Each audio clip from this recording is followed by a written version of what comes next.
Good afternoon, everyone. This is Nikisha Powell from the Black Women's Health Imperative. We are going to bring to you today a presentation on board participation, best practices on board management, recruitment, and training to ensure that you have an effective governance and full participation from your board. The webinar today will be presented by Edith Love of Edith Love and Associates. She has over 30 years experience in nonprofit startup, executive management, strategic planning, resource development, corporate philanthropy, and fundraising. During her tenure, she's worked with the National Football League, where she helped raise more than $4 million for capital projects, endowment campaigns, and managed $6 million in NFL grant-funded initiatives.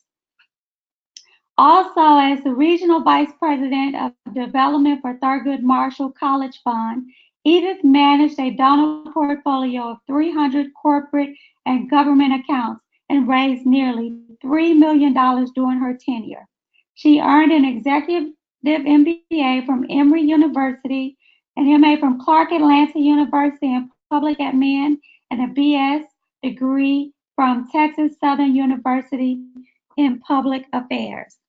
So without further ado, I'm going to bring Edith to you. We're going to hold the questions until the end of the webinar.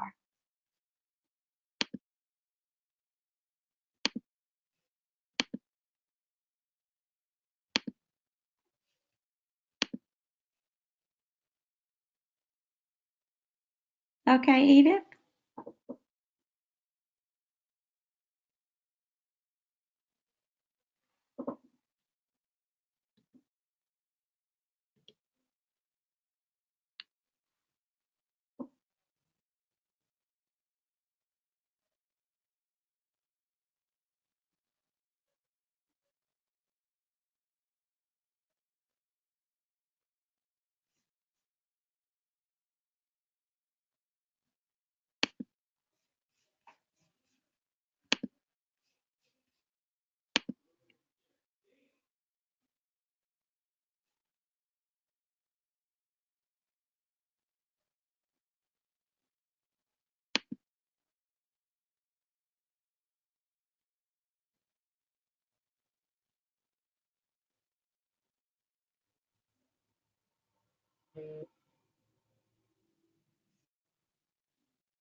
Hello, can anyone hear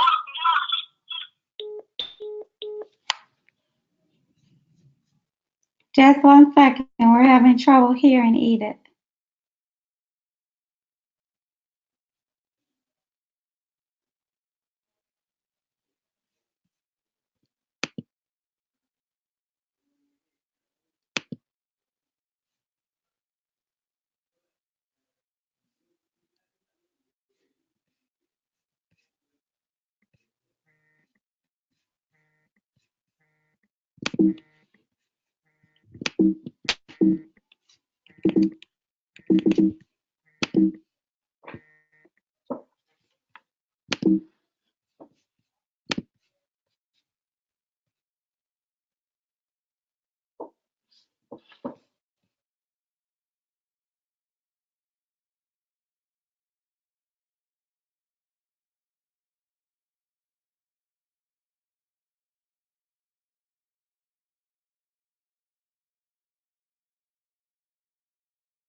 on? Okay, here we go. Can you hear me? Can everyone hear me? Okay, great.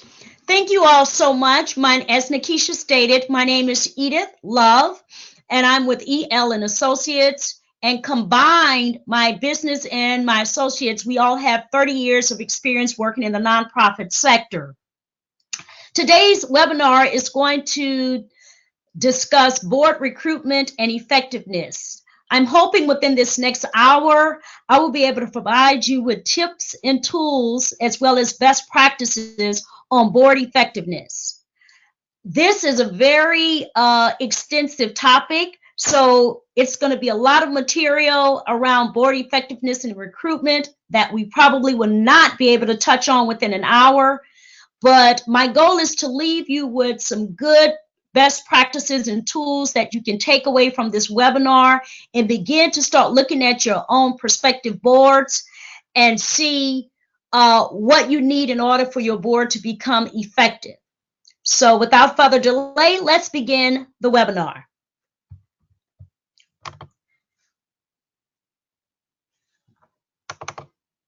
Okay, in this series, we're going to cover the 4 pillars of effective boards. We're also going to talk about best practices on board governance, recruitment, and training. So let's begin with the 4 pillars of board effectiveness. When we talk about board effectiveness, we are talking about 4 key pillars that will help you begin to structure your board and to ensure that your board structure is going to support the ongoing operations of an effective board of directors. The first pillar talks about people. The second pillar talks about information architecture. The third pillar talks about structure and processes. And the fourth pillar talks about group dynamics. So let's begin the process.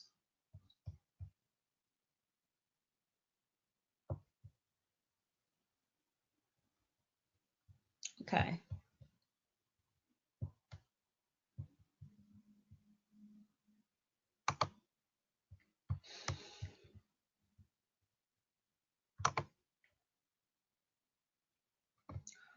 All right. Okay. Sorry about the technical difficulty there. Okay, as I shared with you, the first pillar talks about people. The second pillar talks about information architecture. The third pillar talks about structure and processes. And the fourth pillar talks about group dynamics. Now, this particular model was actually developed for corporate boards.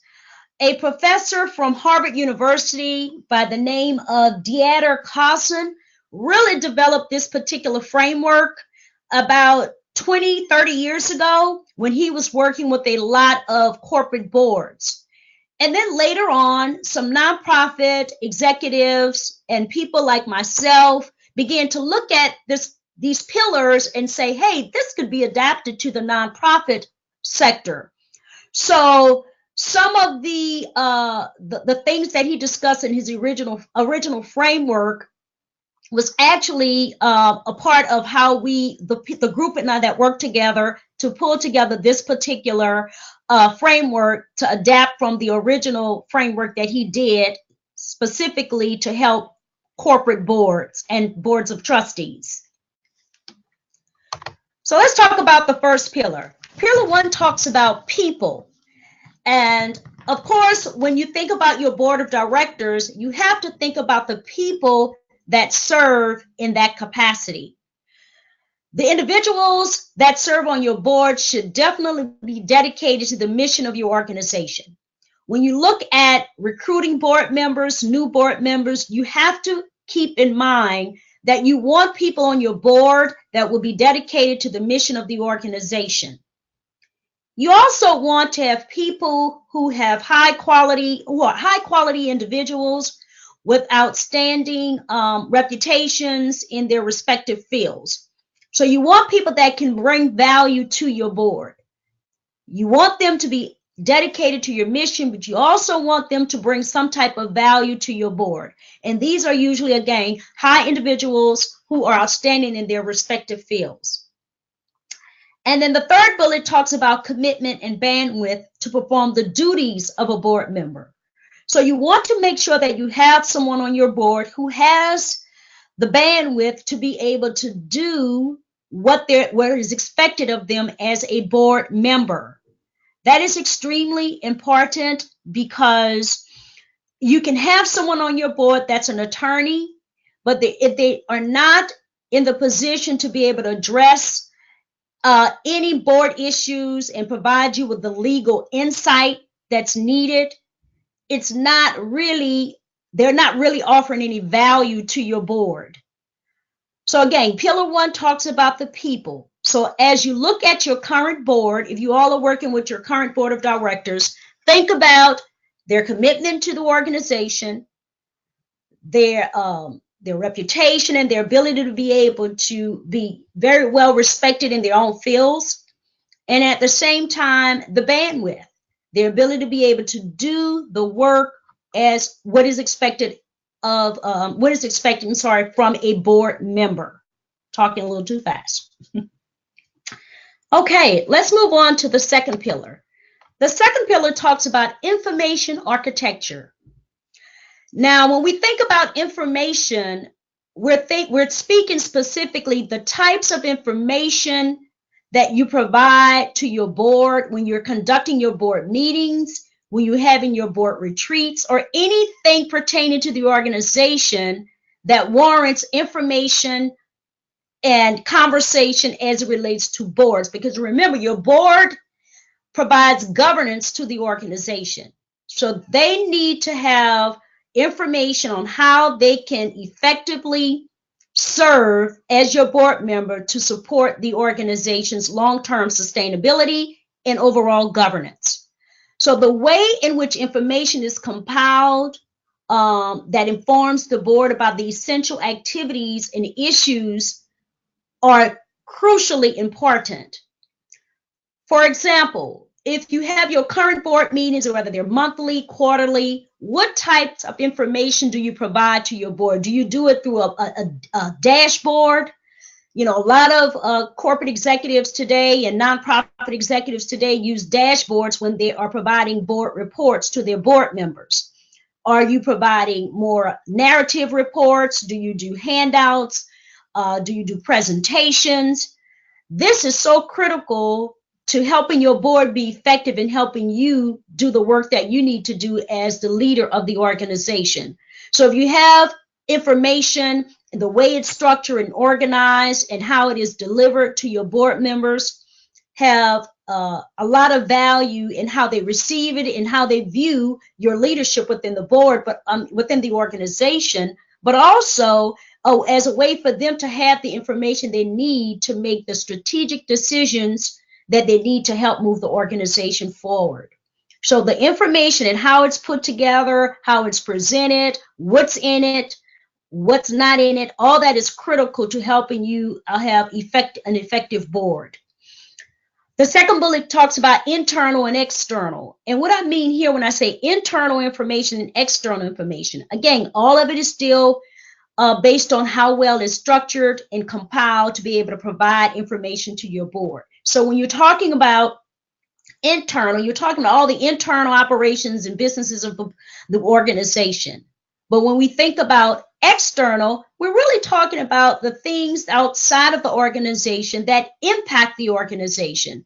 So if there's a public policy going on right now that affects, let's just say, for example, the environment, and if your nonprofit organization is about climate control and the environment and clean water, you want to be able to know that you can provide your board with updated external information that will ultimately impact the operations of your organization. So how is this information compiled?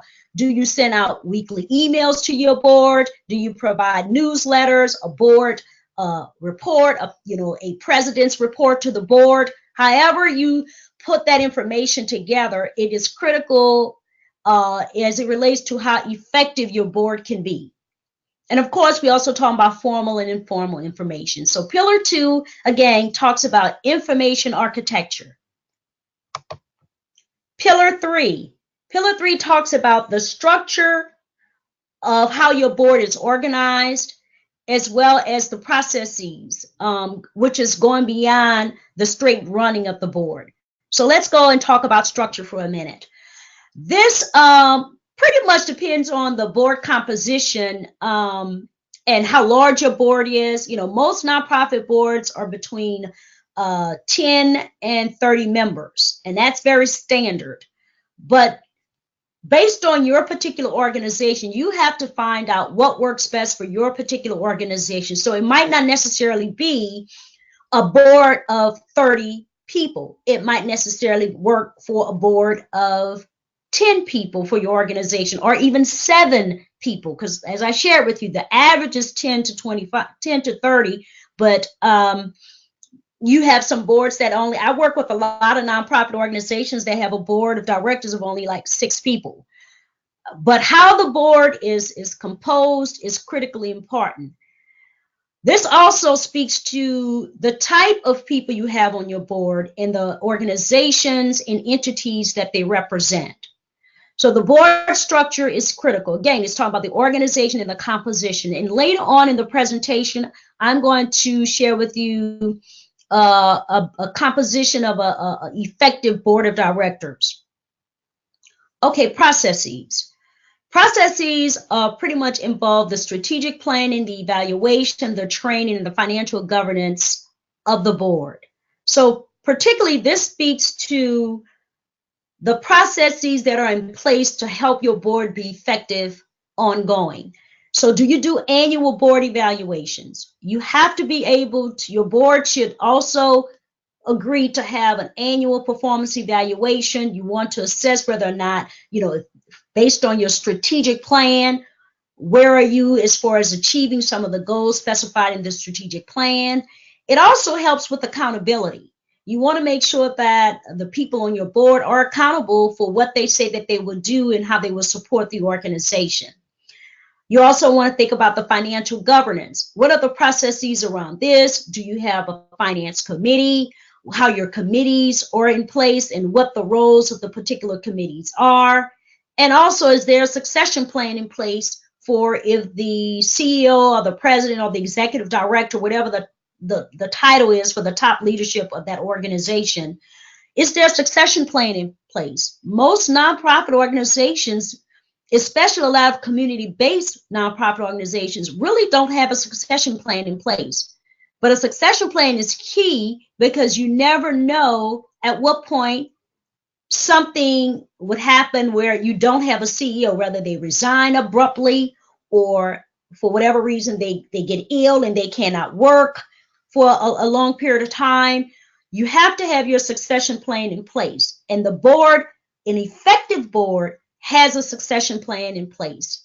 An effective board would have that strategic planning process in place, as well as the evaluation and the training and the financial governance. So all these are talking about the processes of the board. And then we're talking about Pillar 4.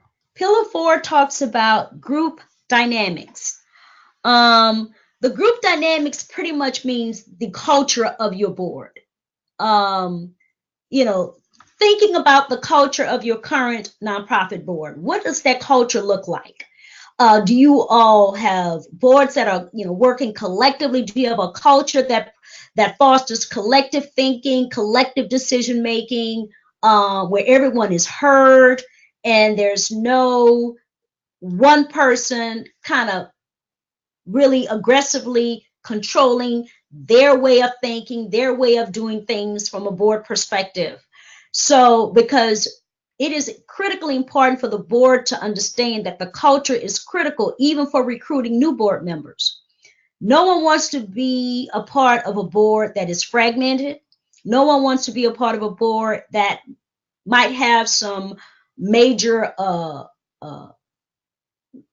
foundational issues as it relates to what they view as important in their strategic vision for the organization versus what the mission of the organization is. So, and no one wants one who's very dominating, wants to have control of the conversation of the board meetings all the time. These types of things are critically important to how effective you have a board, because if you have issues around group dynamics, it's going to be hard to get the business of the organization done and to get the work of the board done. And it's going to be, excuse me, equally hard to recruit very good board members. So Pillar 4 again talks about group dynamics.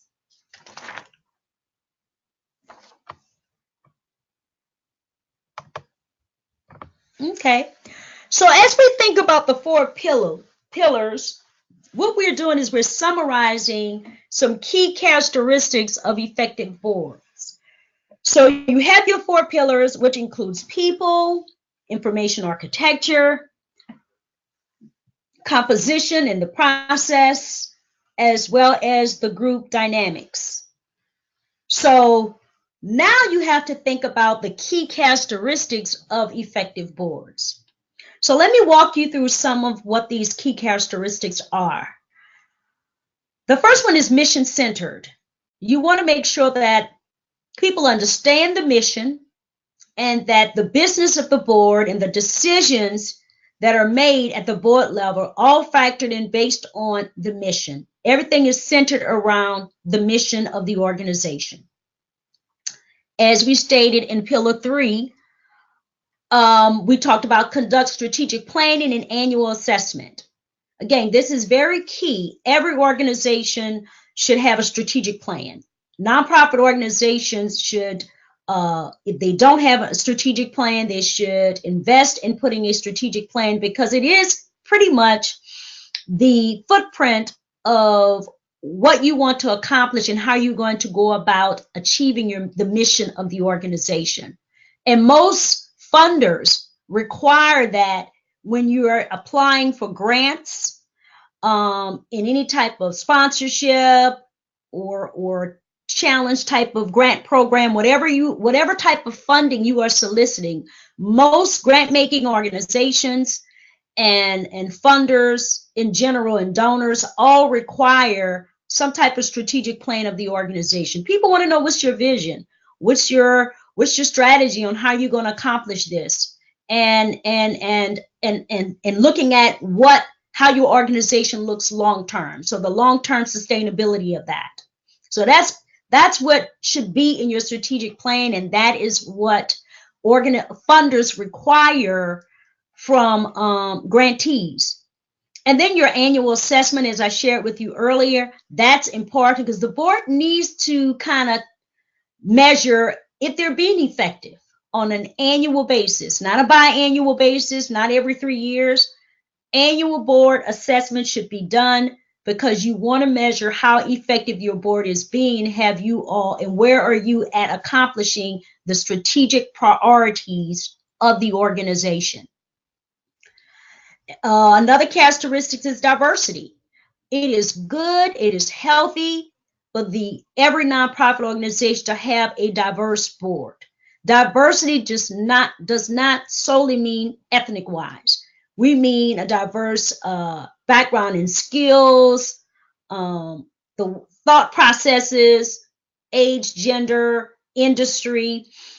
It just helps the board be healthy. It brings different perspectives. And ultimately, it allows you opportunities to leverage those connections and relationship with people from diverse perspectives and backgrounds. So it is good to have, it is healthy for the organization to have a diverse board. Training and development, there should be annual trainings for your board. Usually this is done in the retreat format. Most nonprofit boards have what they call a board retreat. And during that retreat, there's some board development and training. This training could be on anything that the board is required to make decisions on, to better understand how the organizations operate on a day-to-day basis. So for instance, if you are launching a major fundraising initiative or capital campaign, and your board has to drive that capital campaign, and no one on the board has any knowledge of putting together a capital campaign. So bringing in a consultant in to kind of talk about capital campaign and then relating that to your specific capital campaign goal and what you're trying to accomplish, whether it's bricks and mortar or just a major renovation, like if you've been in a facility for maybe 30 years and you want to renovate it. I've had clients that actually launched a capital campaign because they were trying to renovate an old facility that they had been in for 30 years. And the board was like, well, we don't know anything about capital campaigns. So your training and you're developing your board, it should all factor into what is needed, what skill sets are needed, what is going on within the organization where you feel your board needs to be trained on certain things to help strengthen and also to help them be effective. Participate in an effort to raise money. That's pretty much a no-brainer for nonprofit boards, but it needs to be clear upfront that the board, part of a nonprofit board responsibility is to participate in the effort to raise funds for the organization. This can be in various different ways, but understanding that is part of their role. I've had board members where I've worked for organizations and I've consulted with several organizations. I've had board members come up to me and say, well, I didn't know I had to raise money. But I think it's just training them and getting them to understand that that's really a part of being on a nonprofit board. And then there are several ways to raise money as opposed to just specifically going and asking a person, oh, can you provide a donation? There are various ways to fundraise, and the board is really instrumental in the fundraising piece, but because you can use your board to leverage opportunities to bring in revenue for your organization. So definitely they need to know that they have to participate in fundraising. Again, another key characteristic. Then we talk about functioning committees. That is definitely key for any effective board. You have to have functioning committees. There's no need to have a fundraising committee if the fundraising committee is not helping raise funds for the organization. You have to be able to understand that the committees on the board have to be functioning. They have to be clear about what their role and responsibilities are as committee members and what the purpose of that committee is. But functioning committees have to be key. There's no need to have committees if they're not going to function. Strong financial governance. Of course, that goes without saying, and that is, of course, a very important characteristic to have is strong financial governance. Make sure you have good financial practices within your nonprofit board, because that hinges on your ability to be able to really effectively fundraise. Every grant-making organization I know of always wants to see your 990s and all your audit reports. Your audit reports and your other financial forms in order to make sure that you are doing the duty or fiduciary responsibility of the organization is on point, and that you have strong financial governance of your nonprofit organization. And then another characteristic is a minimum contribution, a give or get policy. Again, this speaks a little bit to the efforts in helping raise funds, but that's separate because a board member should know that they have to help to raise funds. But separate from that, effective boards also put in place what they call a give or get policy. Now, the give or get policy is pretty much saying to your board members, on an annual basis, you have to make a minimum gift to the organization, or you have to be able to provide some type of leverage or access to your network to help fulfill that financial commitment on an annual basis. That is completely separate from their responsibility in helping with the fundraising efforts throughout the year. So I highly encourage nonprofit boards to put in place a give or get policy. So these are the key characteristics of effective boards. And there are other characteristics I could have shared with you, but I wanted to really highlight these key characteristics. I think these are the, as far as I'm concerned, they're my top ones. And I think every nonprofit board needs to have these characteristics if it's a board that's going to be effective.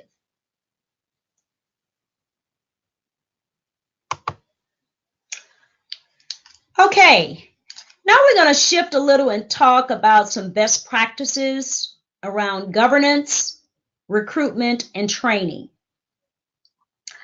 When we talk about governance, we know governance, that's one of the major responsibility of your board of directors. Recruitment is also key. You want to make sure you have a board that can effectively recruit new members.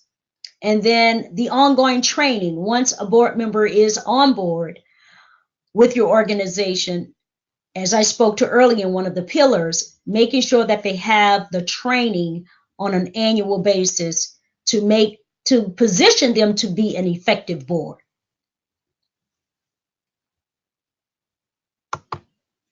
So let's talk about some best practices around board governance.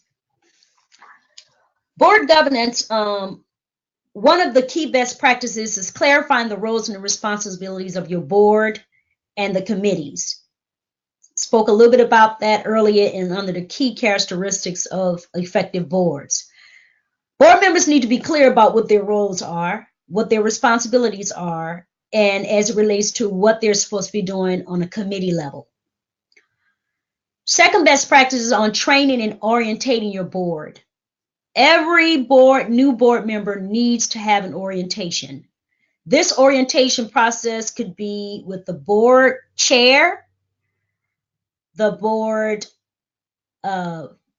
finance or nominating committee chair. So it could be the board, the chairperson of the board, the chairperson of your nominating committee on the board, and of course the leadership of that organization.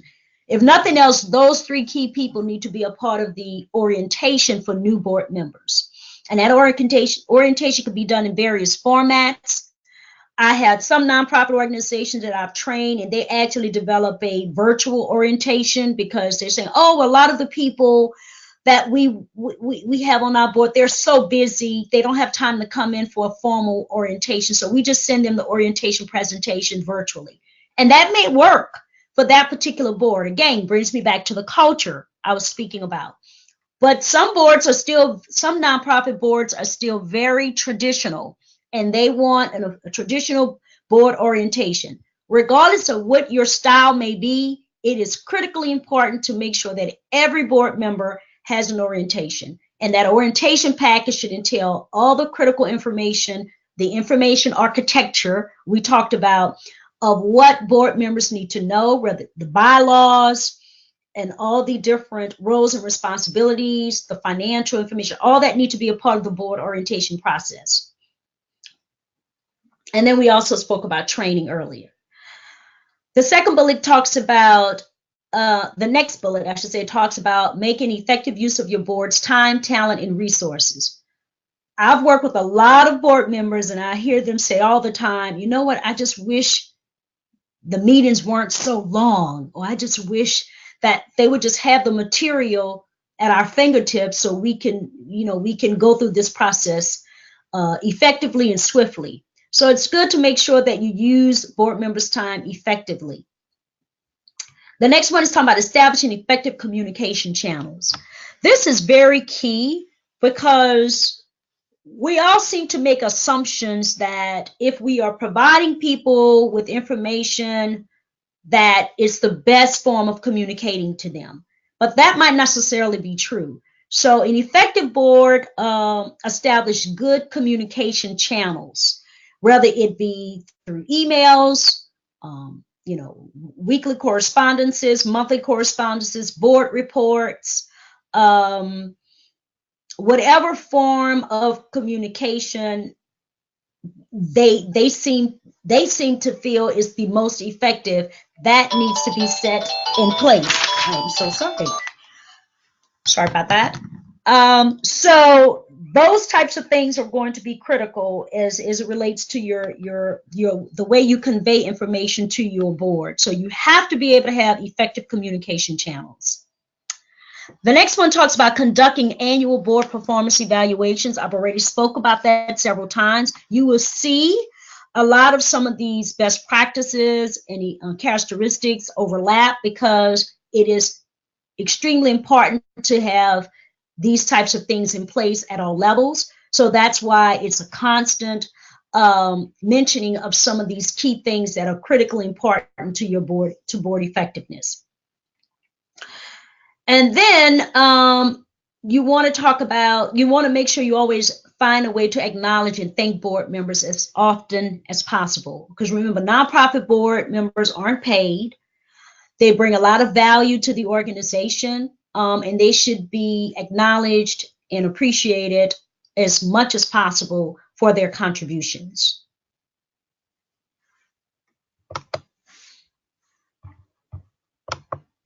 Oh boy, I don't know why this is not.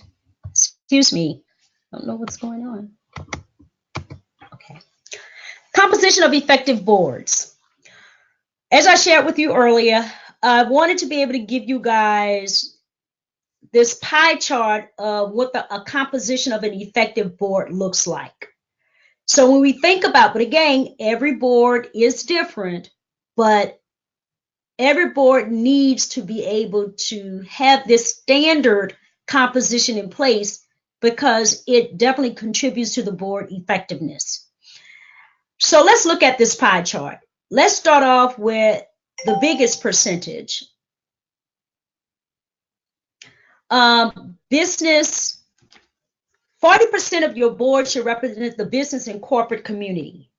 And I say that because you want to be able to leverage those relationships in order to bring resources and best practices and insight into your organization.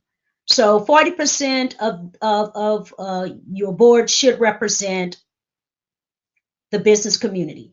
I know we're kind of running on time, so I'm going to kind of swiftly go through these next few slides. 25% should be constituents and stakeholders. The other 25% should be content on program and advisors, people representing your board that brings this perspective. Content, program advisors, 25%, and then other is 10% for you to fill in however you feel necessary. So this is pretty much a standard board composition for effective boards. Okay, so let's move now to board best practices around board recruitment and training. We're talking about assessing your existing board. Before you go out and recruit new board members, you need to assess your existing board. You need to identify what the needs are and where the gaps are. So for instance, if you have a small board right now and you say, hey, we're really looking to expand the board, look at what your needs are first. If you want to bring someone on the board who has a strong relationship and a strong insight and background and intellect as it relates to a particular strategic priority of your strategic plan, then you might want to say, hey, we really need someone on the board that's an attorney, but have a lot more experience in employment law, just for instance. So you don't want any attorney, you know, and that's what we talked about when we say you don't just want to ask people to serve on the board just to fill a slot. You want to make sure you're strategic about it and that you assess the needs of your current board to see where the gaps are. So if you really need someone on the board who's an attorney, but your issue is, you know, around employment law, if you're setting up, you know, if you're doing capital campaigns, you want the legal aspect around construction, those types of things, you want to be able to bring someone on board that has that expertise or has the access to bring in that expertise when you need it. So that's what they mean when they say assessing your board and identifying where the needs are. Then you want to have some form of board application to help identify the interests of those individuals you are soliciting to serve on the board. Don't just assume that people want to just say yes. They want to find out a little bit more about your organization, but they also want you to be concerned about what their interests are and what their skills are. So when they finally get on the board, you would know how to best utilize their expertise. And then avoid using a checklist approach to board recruitment. Please do not develop a checklist and then go down the checklist and say, hey, we need this, we need someone who does this, we need an accountant, we need this. That's not the way to recruit board members. You need to be strategic, and you need to make sure that there's no checklist approach, but that there's an approach that addresses what your board needs are. And from that list, you work with your board members to identify potential prospects for your board. And also using a variety of networks to identify viable candidates. That's extremely important. You want to be able to leverage the relationships that your board members have, but you also want to be able to build or reach out to your own network to see what potential board members are out there that would be a good fit for the culture of your particular board and organization. And of course, the last one speaks to, again, diversity. It is extremely important, and again, should reflect the organization stakeholders and community. So again, diversity does not necessarily just mean ethnicity, but we're talking about all forms of diverse backgrounds, and a board that does look to represent the community and the stakeholders. That's extremely important. Okay, best practices continued. We talked again about orientating new board members, conducting annual board trainings, and then board trainings should focus on the strategic goals and vision of the organization. When you look at putting together your training, as I spoke to earlier, you want to make sure that the training is tailored to specifically speak to your strategic goals, which is something in your strategic plan, and the vision that you have for the organization. Okay, and then the board training should aim to strengthen the governance and effectiveness of the board. And then the other one is, the last one is, board training should include board members and key leadership of the organization. So again, these are the best practices on board recruitment and training. And again, these are just a few. There are lots of best practices out there, but I think these are the key ones which can really help you get started as you start to think about how you want to develop an effective board, because all boards are not effective. So you want to make sure that you have an effective board, and that when you look to start recruiting, you're applying some of these best practices to recruit the best person possible to be an asset to the board and to help with the effective operations of the board and the long-term sustainability of that of your organization.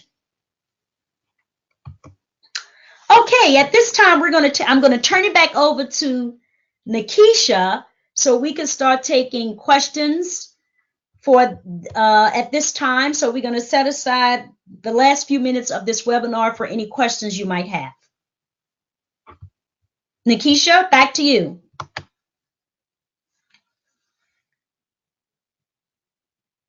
Yes, Edith, I have you all as well to answer the question from Dr. Monique, and that we only had one question. And she was concerned about, I don't know if you can see her question, but it said many of the folks attending this webinar are folk of color who are board members of new and long-serving CDOs. Should we be looking to or referencing models of board structure that comes from the corporate world, which is often racist, sexist, homophobic?